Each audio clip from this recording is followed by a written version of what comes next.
ಶಿರಾ ತಾಲೂಕಿನ ಕಳ್ಳಬೆಳ್ಳ ಹೋಬಳಿಯ ನಿಜ್ಜಯ್ಯನಪಾಳ್ಯ ಗ್ರಾಮದಲ್ಲಿ ನೂತನ ಹಾಲು ಶೇಖರಣಾ ಉಪಕೇಂದ್ರದ ಪ್ರಾರಂಭೋತ್ಸವ ಕಾರ್ಯಕ್ರಮವನ್ನು ಆಯೋಜಿಸಲಾಗಿತ್ತು. ನೂತನ ಹಾಲು ಶೇಖರಣಾ ಉಪಕೇಂದ್ರವನ್ನ ತುಮುಲ್ ನಿರ್ದೇಶಕ ಎಸ್ಆರ್ ಗೌಡ ಉದ್ಘಾಟಿಸಿ ಮಾತನಾಡಿದ್ರು. ಗ್ರಾಮದ ಅಭಿವೃದ್ಧಿಗೆ ನೂತನ ಹಾಲು ಶೇಖರಣಾ ಉಪಕೇಂದ್ರ ಮಹತ್ವದ ಹೆಜ್ಜೆಯಾಗಿ ಪರಿಣಮಿಸಿದೆ ಎಂದು ತಿಳಿಸಿದರು. ಹಾಲು ಉತ್ಪಾದಕರಿಗೆ ಈ ಕೇಂದ್ರದಿಂದ ಸಹಕಾರಿಯಾಗಲಿದೆ ಎಂದು ಗ್ರಾಮಸ್ಥರು ಸಂತೋಷ ವ್ಯಕ್ತಪಡಿಸಿದರು. ಉಪ ವ್ಯವಸ್ಥಾಪಕರಾದ ಗಿರೀಶ್ ಅವರು ಕಾರ್ಯಕ್ರಮದ ಬಗ್ಗೆ ಮಾಹಿತಿ ನೀಡಿದ್ರು. ಸಮಾಲೋಚಕರಾದ ಪ್ರವೀಣ್ ಹಾಗೂ ಹನುಮಂತು ಕೂಡ ಉಪಸ್ಥಿತರಿದ್ದು, ಮಾಜಿ ತಾಲೂಕು ಪಂಚಾಯತ್ ಉಪಾಧ್ಯಕ್ಷರಾದ ರಂಗೇಗೌಡರು ಕಾರ್ಯಕ್ರಮದಲ್ಲಿ ಭಾಗವಹಿಸಿದ್ರು. ಗ್ರಾಮದ ಪ್ರಮುಖರಾದ ಜಗದೀಶ್ ಮತ್ತು ಪ್ರಶಾಂತ್ ಸಹ ಈ ಸಂದರ್ಭದಲ್ಲಿ ಹಾಜರಿದ್ದರು.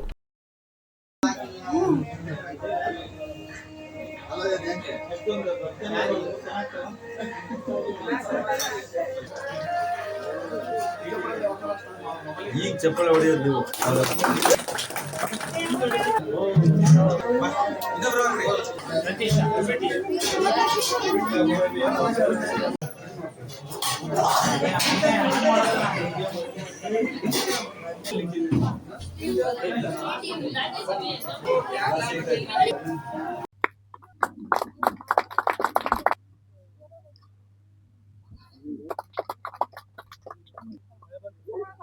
ಊರಿನ ಗೌರವಾದ ನಾಗಣ್ಣವರು ಕೂಡ ಈ ಕಾರ್ಯಕ್ರಮಕ್ಕೆ ಹೋಗಿದ್ದಾರೆ. ಅವರು ಕೂಡ ಸ್ವಾಗತವನ್ನು ಬಯಸ್ತಾ ಇದ್ದೀವಿ. ಎಲ್ಲ ಹಾಲು ಮುಂದಿನ ದಿನಗಳಲ್ಲಿ ಅವರಿಂದ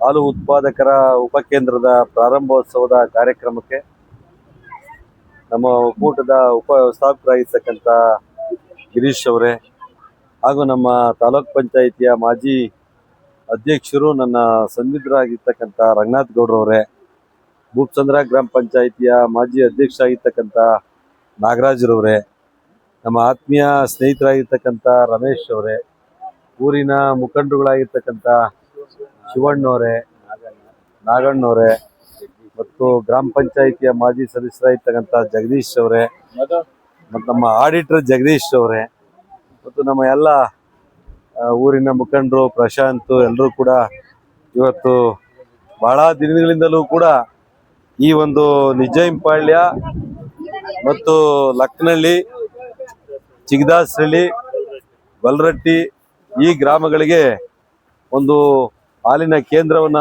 ಬೇಕು ಅಂತ ಬಹಳ ದಿನಗಳಿಂದಲೂ ಕೂಡ ಈ ಭಾಗದ ಮುಖಂಡರುಗಳು, ನಮ್ಮ ಎಲ್ಲ ರೈತ ಮುಖಂಡರುಗಳು ಒತ್ತಡವನ್ನು ಹಾಕಿರ್ತಕ್ಕಂಥ ಹಿನ್ನೆಲೆಯಲ್ಲಿ ನಾವು ಸುಮಾರು ಪಕ್ಕದ ಕೇಂದ್ರಗಳು ಸುಮಾರು 5 ಕಿಲೋಮೀಟರ್ 6 ಕಿಲೋಮೀಟರ್ ದೂರದ ವ್ಯಾಪ್ತಿಯಲ್ಲಿ ಇರೋದ್ರಿಂದ ಇಲ್ಲೊಂದು ಸಹಕಾರ ಸಂಘವನ್ನ ಮಾಡಬೇಕು ಎಂಬ ಹಿನ್ನೆಲೆಯಲ್ಲಿ ಈಗ ಪ್ರಾರಂಭಿಕವಾಗಿ ಈ ಒಂದು ಉಪಕೇಂದ್ರವನ್ನ ಇವತ್ತು ಪ್ರಾರಂಭ ಮಾಡಿದ್ದೀವಿ. ನಿಜಕ್ಕೂ ಕೂಡ ಇಲ್ಲಿನ ರೈತರೆಲ್ಲರೂ ಕೂಡ ಇವತ್ತು ಆಸಕ್ತರಾಗಿದ್ದಾರೆ.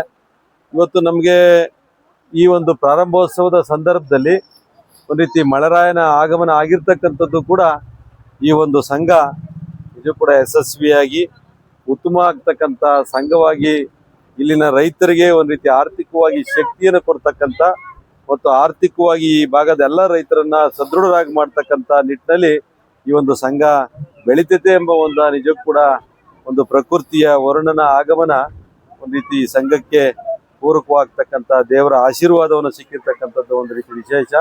ಇದು ಕೂಡ ಸಂಘ ಯಶಸ್ವಿಯಾಗಿ ನಡೀಲಿ.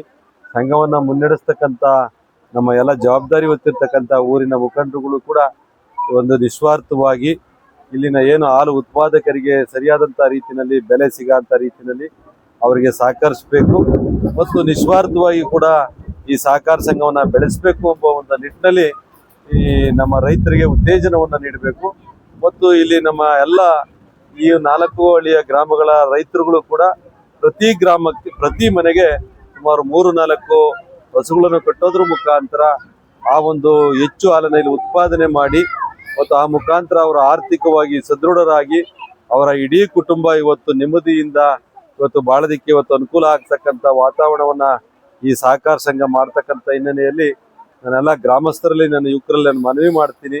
ನೀವು ಏನು ವಿದ್ಯಾಭ್ಯಾಸವನ್ನ ಮುಗಿದ ನಂತರ ಇವತ್ತೆಲ್ಲೋ ಪಟ್ಟಣ ಪ್ರದೇಶಗಳಿಗೆ ವಲಸೆ ಹೋಗ್ತಕ್ಕಂಥದ್ದನ್ನ ನಿಲ್ಲಿಸಿ ಇಲ್ಲೇ ಗ್ರಾಮೀಣ ಪ್ರದೇಶದಲ್ಲಿ ಈ ಒಂದು ಹಸುಗಳನ್ನ ಕಟ್ಟಿ ಆ ಹಸುಗಳ ಮುಖಾಂತರ ಇವತ್ತು ಹೈನುಗಾರಿಕೆಯನ್ನ ಪ್ರಾರಂಭ ಮಾಡೋದ್ರಿಂದ ಇದು ಕೂಡ ನೀವು ತಿಂಗಳಿಗೆ ಇವತ್ತು ಲಕ್ಷಾಂಗಟ್ಲೆ ಇವತ್ತು ಹಣವನ್ನ ಸಂಪಾದನೆ ಮಾಡ್ತಕ್ಕಂಥ ಶಕ್ತಿ ಈ ಒಂದು ಹೈನುಗಾರಿಕೆನಲ್ಲಿ ಇರೋದ್ರಿಂದ ಇವತ್ತು ಎಲ್ಲ ನಮ್ಮ ರೈತರಿಗೆ ಈ ಒಂದು ಹೈನುಗಾರಿಕೆ ವರದಾನವಾಗಿರೋದ್ರಿಂದ ಈ ಹೈನುಗಾರಿಕೆಯನ್ನು ನೀವೆಲ್ಲರೂ ಉತ್ತೇಜಿಸಬೇಕು. ನಮ್ಮ ಯುವ ಮಿತ್ರರು ತಾವೆಲ್ಲರೂ ಕೂಡ ಈ ಒಂದು ಕಸುಬಿನಲ್ಲಿ ತೊಡಗಿ ಇವತ್ತು ತಮ್ಮ ಏನು ಕೃಷಿಯ ಚಟುವಟಿಕೆಯ ಜೊತೆಗೆ ಈ ಹೈನುಗಾರಿಕೆಯ ಚಟುವಟಿಕೆಯನ್ನು ಮಾಡೋದ್ರಿಂದ ನೀವು ಎರಡೂ ಕ್ಷೇತ್ರಗಳಲ್ಲೂ ಕೂಡ ಇವತ್ತು ತಾವು ಸಫಲತೆಯನ್ನ ಕಾಣ್ಬೋದು. ಆ ಮುಖಾಂತರ ಗ್ರಾಮೀಣ ಪ್ರದೇಶದಲ್ಲೇ ತಾವಿದ್ದು ಇಡೀ ತಮ್ಮ ಕುಟುಂಬವನ್ನ ತಾವೆಲ್ಲರೂ ಕೂಡ ನೆಮ್ಮದಿಯಿಂದ ಇವತ್ತು ಸಾಕೋದಿಕ್ಕೆ ಇವತ್ತು ಒಂದು ರೀತಿ ಅನುಕೂಲ ಆಗ್ತಕ್ಕಂಥ ಈ ಒಂದು ಕೇಂದ್ರವನ್ನ ನೀವೆಲ್ಲರೂ ಕೂಡ ಮುಂದಿನ ದಿನಗಳಲ್ಲಿ ಒಂದು ರೀತಿ ಮಾದರಿಯಾಗಿರ್ತಕ್ಕಂಥ ಕೇಂದ್ರವನ್ನಾಗಿ ಮಾಡ್ತೀರೆಂಬ ಒಂದು ಆಶಾಭಾವನೆಯನ್ನ ಇಟ್ಕೊಂಡು ಮಳೆ ಜಾಸ್ತಿ ಆಗಿರ್ತಕ್ಕಂಥ ಹಿನ್ನೆಲೆಯಲ್ಲಿ ನನ್ನ ಮಾತನ್ನ ನಿಮ್ಮೆಲ್ಲರಿಗೂ ಕೂಡ ಈ ಸಂದರ್ಭದಲ್ಲಿ ಈ ಸಹಕಾರ ಸಂಘಕ್ಕೆ ಶುಭವನ್ನ ಆಗ್ಲಿ ಅಂತ ಹಾರೈಸ್ತಾ ನನ್ನ ಮಾತನ್ನ ಮುಗಿಸ್ತಾ ಇದ್ದೇನೆ.